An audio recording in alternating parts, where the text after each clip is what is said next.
I'm still pinching myself that we're doing this. This car, I think, represents the very best of what we can achieve. It's not just some components put together to make a car, it's the passion of the people involved in it.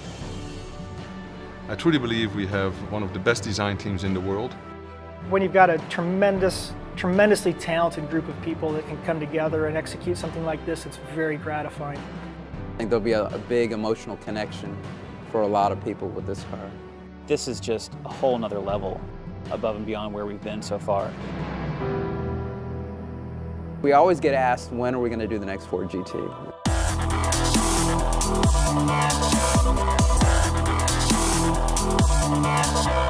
When we were looking at 2016, which is the 50th anniversary of us winning the 24 Hours Le Mans, in fact coming in 1, 2, 3, we really felt it's the 50th anniversary. We have to do something. We wanted to create a modern supercar, but we wanted to still hark back in some way to the heritage of Ford Motor Company and the GT. This car is so special to so many different people, and it has such an important legacy that we just couldn't resist doing another version. When we analyzed the original GT40, there was some very, very strong key elements that we felt were intrinsic to make sure that when people see this car, it's very obvious what it is. We really have to honor the history of the car, so it's not a place to mess around with history and get too creative. The car floored me. It's really something else. It has the Ford GT heritage. You can see it instantly in the front, but as you travel along the sight lines of the car, it's really from another planet. This car is very forward-looking. It's very futuristic. It harkens back to the real iconic details of the original Ford GT, but it really is very much an artifact from the future. There's a water line that runs around the nose, just below the headlights.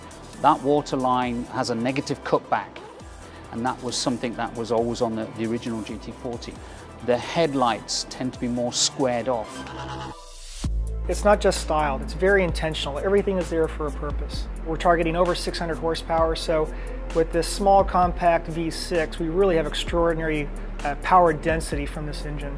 Clearly, performance is one of the most important drivers of this car, as much as on the exterior as it is on the interior. The design reflects all the simplicity that gives that feeling of performance and lightness. I think when you look at the car, you can probably see it could only be made now. I think we probably couldn't have built this car in terms of the construction of the car 60 years ago. The use of carbon fiber allowed us to get some radical form executions because of the material finish. Like the dash is a structural member of the tub. The tub is a structural part of the car. The dashboard is actually the cross-car beam and gives the stiffness to the actual chassis. It's super lightweight, so it's the best material for creating an efficient product. The efficiency goes throughout the vehicle, from the structure, throughout the bodywork. The EcoBoost twin-turbo V6 is the highest capacity EcoBoost we've produced.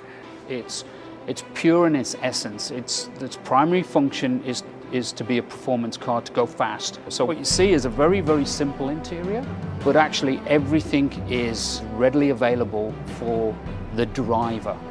This car is really pushing many boundaries as a GT car. It's pushing many boundaries as a sports car.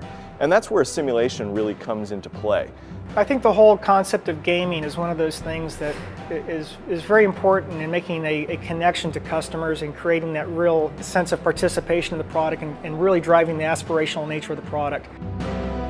With the way video games have evolved and driving simulators have evolved, you get a much more true sense of what the ownership experience is about. You know, way back in the 70s, kids just had a poster on a wall, but it was enough. This beautiful image on the wall was enough to drive a passion. What Forza brings to those guys is it brings the poster on the wall to life. There's not going to be a lot of these cars made, and not everyone's going to get to be able to drive one, but now you can actually do it virtually, and I think that's going to be even added to the excitement of the car. Great brands have really great stories to tell, and I think Forza gives us a new opportunity to kind of tell that story to a new audience. What a cool moment this is. 10 years of Forza anniversary, 50 years since the winning GT40 at Le Mans. The original Ford GT was one of those cars that made us all fall in love with cars to begin with. So to be a part of this and to create a new future legacy for the Ford GT and to continue that, it's extremely exciting. There's always something as an engineer that you know, I wish we had done this a little different, and that's the nature of an engineer. There's always something you're looking to improve, but right now there isn't a single line I'd change on it. I wanted this to be a beautiful piece of product design. People to look at this and say, yes, it's a great tool that does a purpose. Yes, I see the heritage, but my God, it's gorgeous too.